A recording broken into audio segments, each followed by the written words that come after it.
Assalamualaikum warahmatullahi wabarakatuh.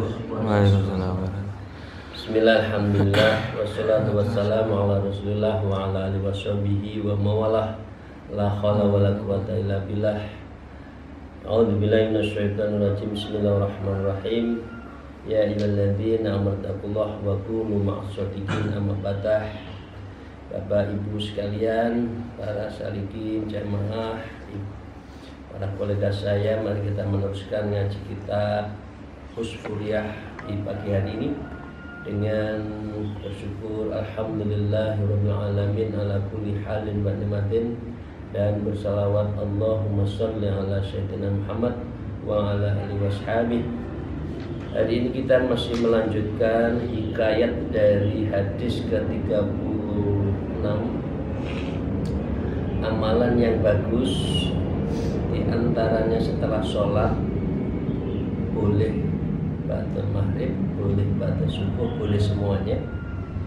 Maka Fatihah, ayat kursi, kemudian Ali Imran 18, 19, dan juga Ali Imran di 26, 27. Itu sangat dahsyat untuk Allah memberikan kelebihan-kelebihan bagi seseorang, khususnya subuh ya Bapak sekalian, ayat kursi ya, kemudian Fatihah, ayat kursi, kemudian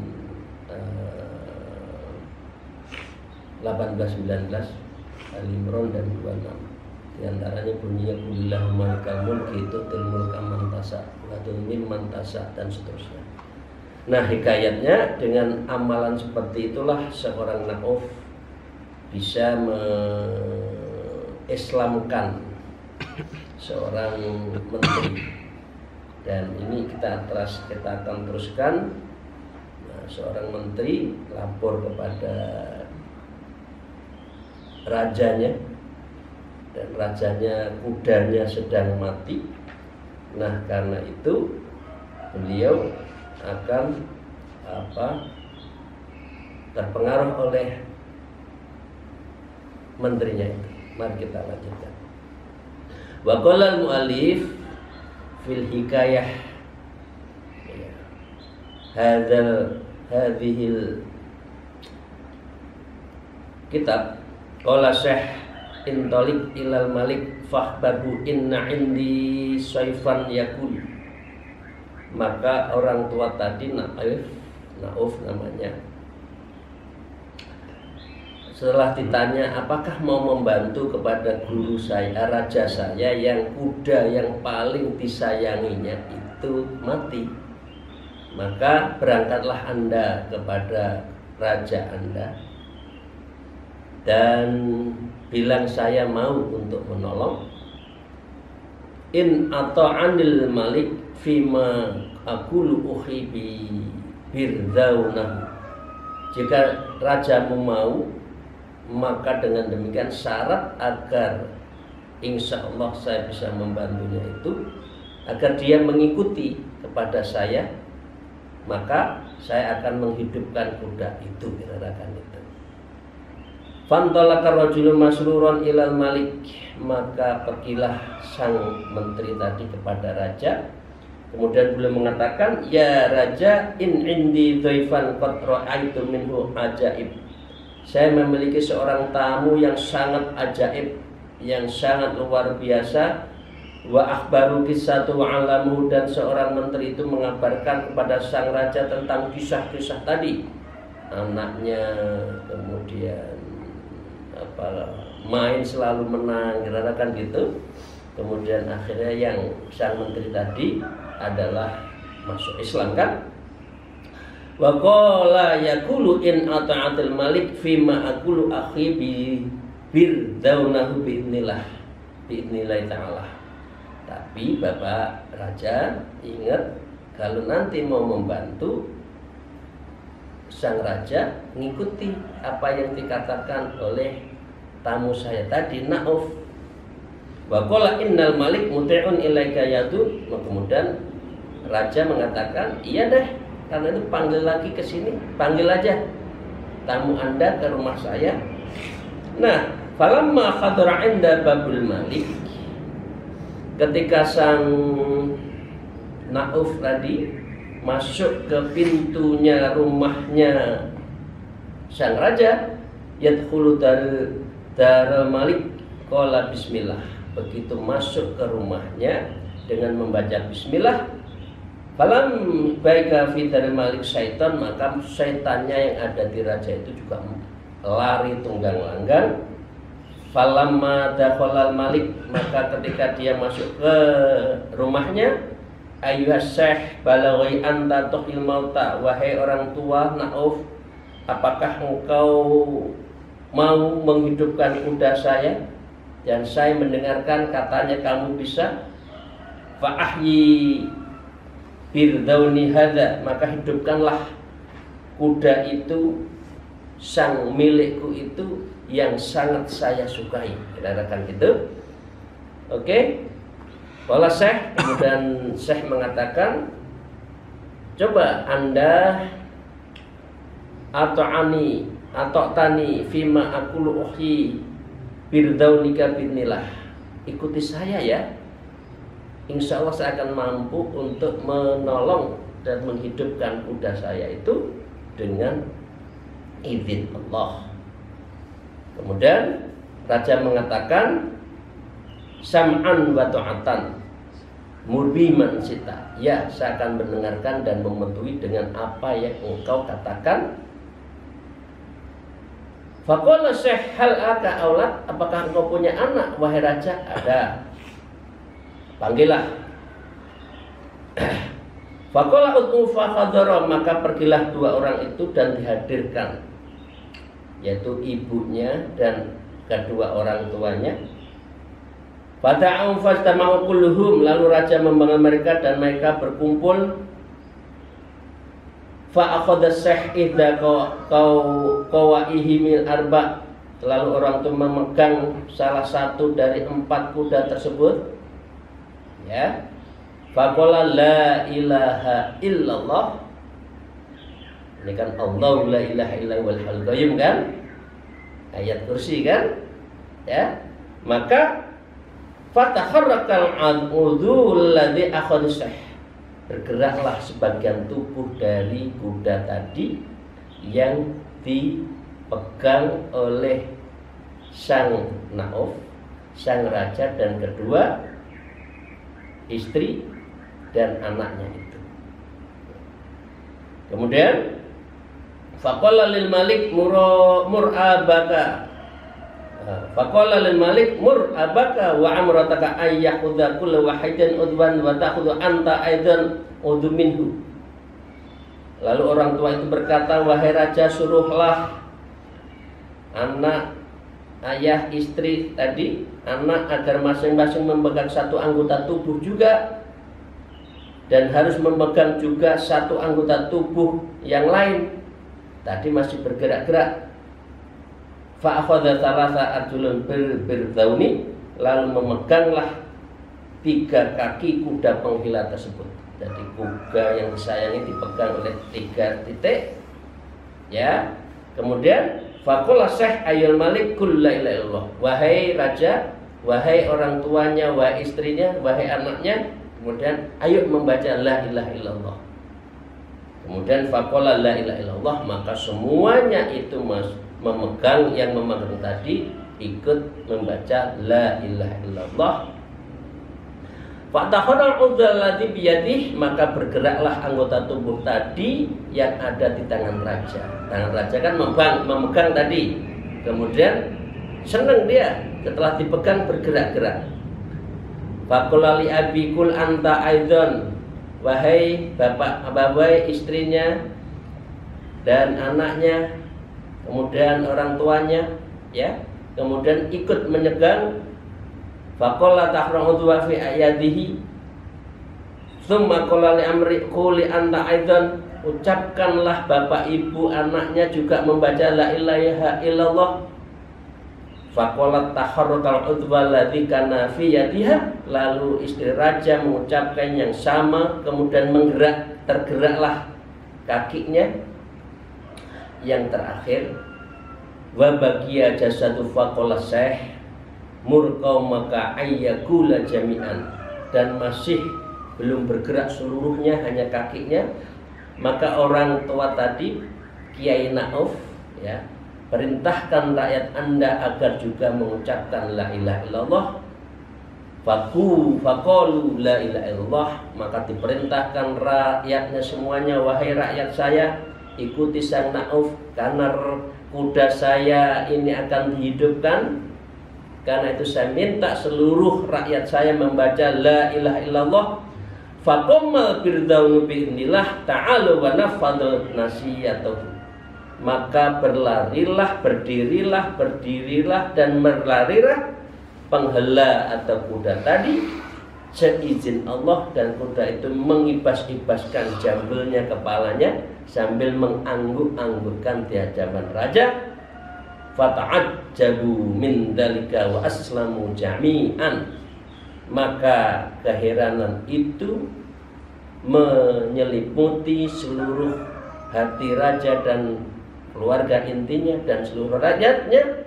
Kemudian wa aslamu, dan mereka semua akhirnya masuk Islam dengan ayat kursi.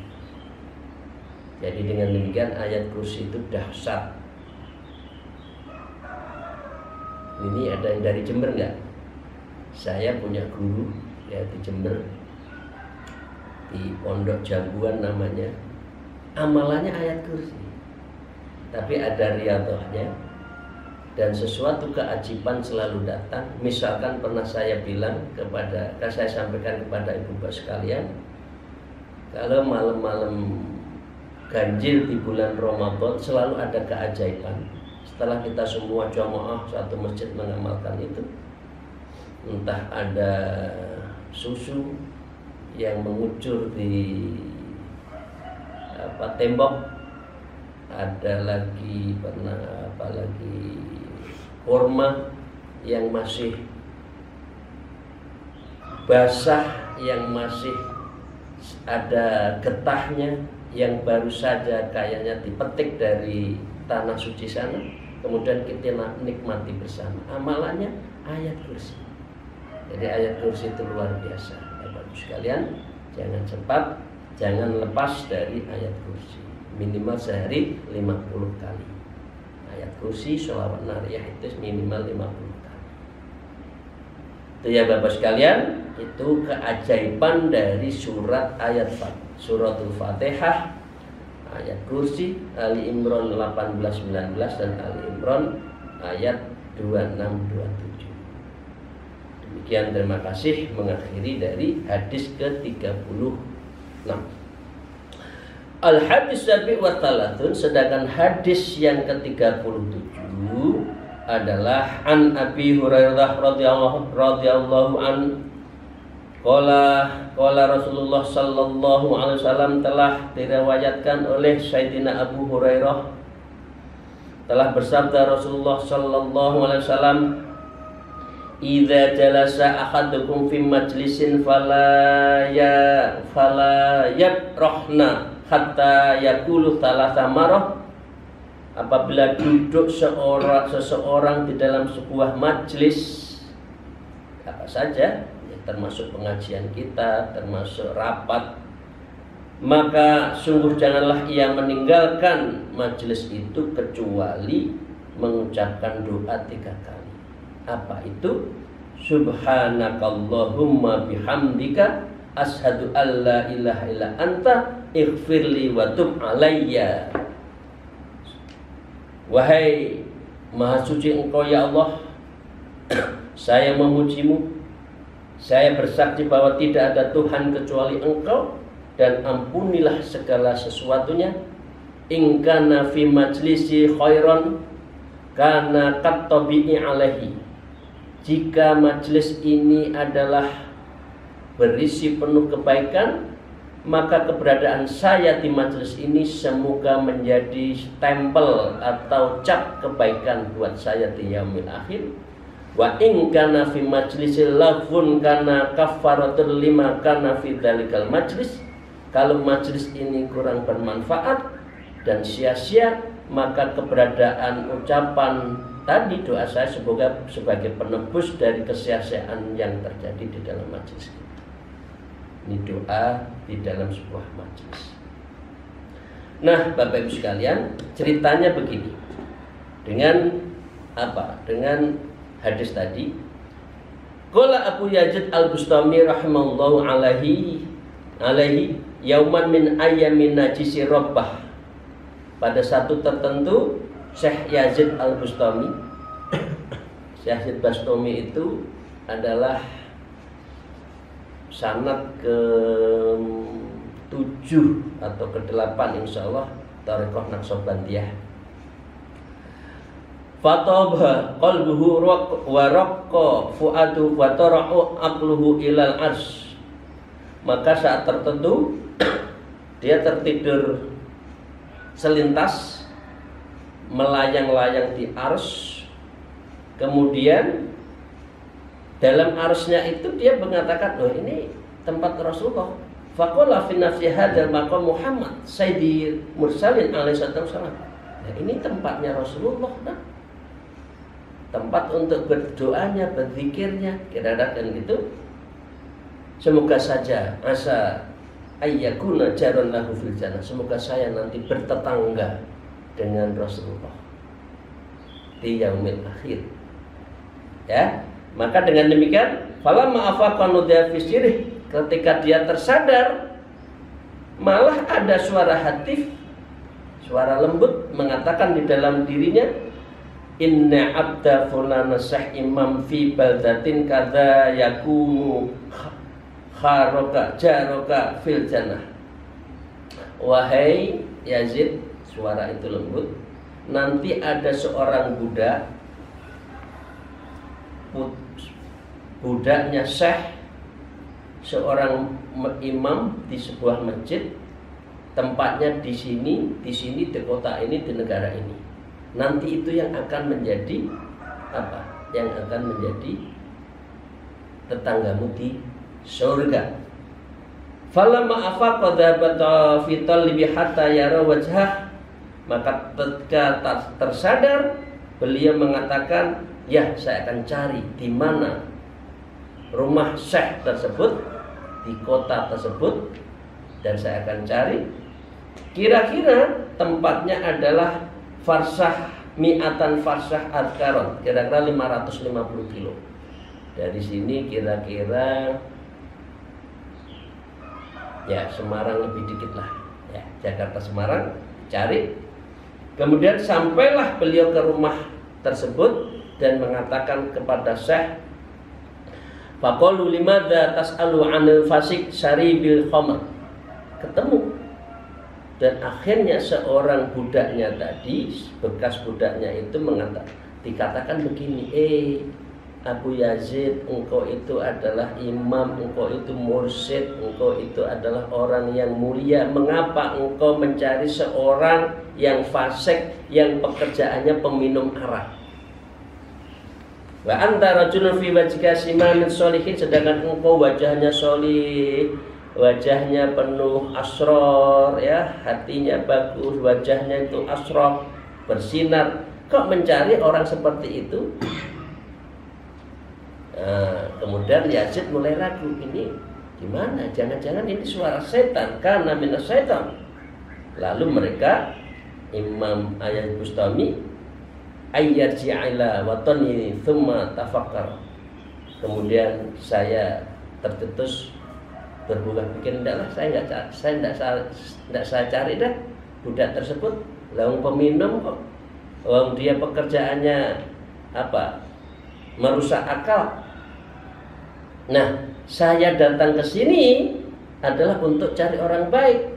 Fa'arji, maka saya akan pulang saja. Nah, kemudian faqala aina aitu wa aina mawdhi'u. Berubah pikiran lagi. Ya, saya cari dah, sampai sini loh. Masa saya nggak nyari? Sudah nyampe di kota tersebut. Aina baitu, di mana rumahnya? Wa aina maudu'u, dan di mana tempatnya? Fa akhbaru faqalu inna majhulun bisarbi maudi'in kadza. Sejujurnya ia sedang sibuk dengan kemabukan dia, minuman keras di tempat ini. Kira-kira ada di satu tempat ya. Kira-kira di di satu kafe besar gitu di kota tersebut. Dia lagi mabuk-mabukan dengan para temannya. Fahada ila dalikal mauti, maka pergilah kamu ke tempat sana. Jadi hatinya mantep lagi ya Bapak sekalian, dicari kesempatan ke tempat itu. Faru'a arba'ina rajulun istaba'u fi mawdi'is syarab.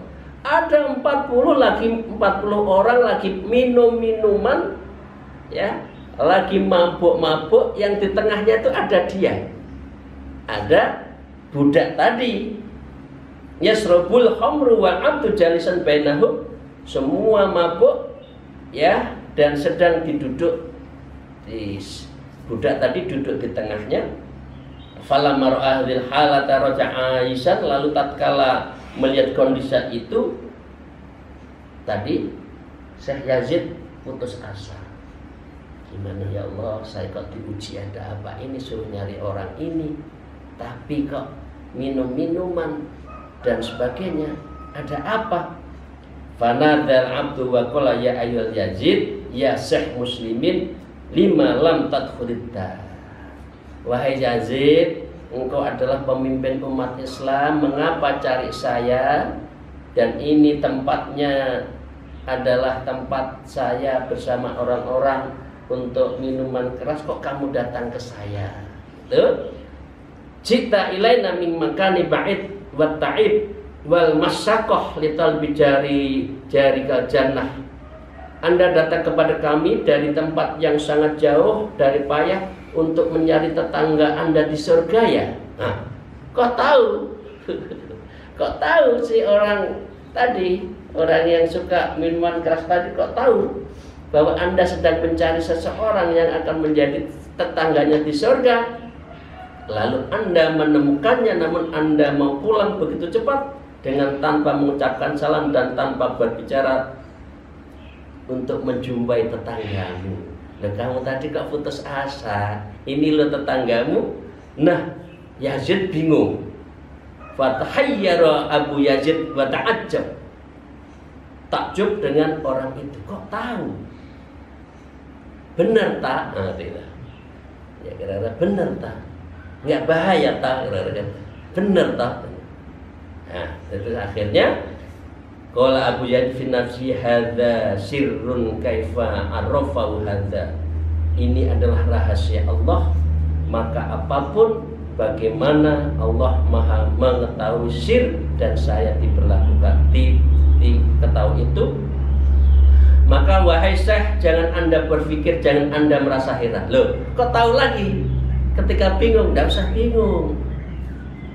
Alladzi arsalaka illa a'lamani min kudumika.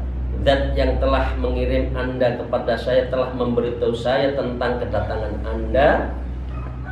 Wahai Syekh, duduklah bersama kami. Maka Syekh Yazid duduk bersama mereka. Wa qala ya fulan ma hadzal halah. Wahai fulan, wahai budak, ini sedang ada apa? Faqala Abdullah min himmatir rajul ayyadkhulul jannah ma'a wahidin. Lalu budak itu mengatakan, bukankah termasuk cita-cita sejati adalah ia memasuki orang masuk surga satu persatu? Tambah bingung lagi. Wa idza wa ukanu tamani wajul was rajulan fasukon. Dulu yang duduk di sini itu 80. Sekarang tinggal 40. Fashhad fi arba'ina fatabu warja'u an ismihim. Sekarang itu 40 sedang saya sembuhkan untuk taubat, untuk istighfar, untuk mengimani mereka, dan dia kembali dari jalan hidup yang penuh fasik. Berarti yang 40 sudah Islam, yang 40 sedang dalam kondisi diislamkan. Fasaru rifqai fil jannah wa Jibril, dan jadilah mereka kawan-kawan kita nanti masuk surga karena dia adalah sudah Islam dan sekarang tersisa 40 itu.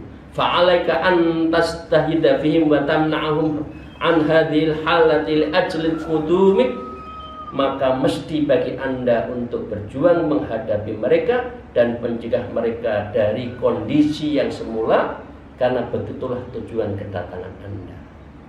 Falamma sami'u hadhil maqalah, setelah mendengarkan apa yang dikatakan oleh si fulan tadi, wa arrafu anna hadza Syekh Abu Yazid Bustami rahmatullahi alaihi kulluhum, dan mereka mengetahui bahwa orang ini adalah Syekh Yazid Bustami, maka mereka bertobatlah yang 40 itu dan akhirnya masuk Islam. Wasaru isnaini wa thamana rajulan rufqan wajironan fil jannah, maka jadilah 80 orang itu masuk Islam dan menjadi tetangganya di surga. Bapak Ibu sekalian, memang ada para wali-wali itu yang tempatnya di tempat-tempat begitu.